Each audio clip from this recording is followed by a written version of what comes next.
How to log out from Messenger. On mobile devices, iOS/Android. Step 1. Open the Messenger app.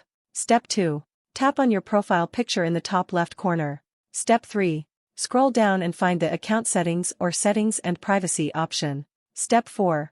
Select Security and Login. Step 5. Find the Where You're Logged In section. Step 6. Tap on See All Sessions or a similar option. Step 7. A list of devices where you're logged in will appear.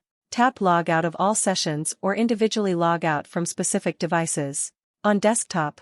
Step 1. Open the Messenger website, messenger.com, or use the Messenger app on your computer.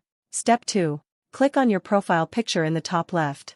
Step 3. Select Log Out from the drop-down menu. Please note that the steps might vary slightly based on updates to the Messenger app.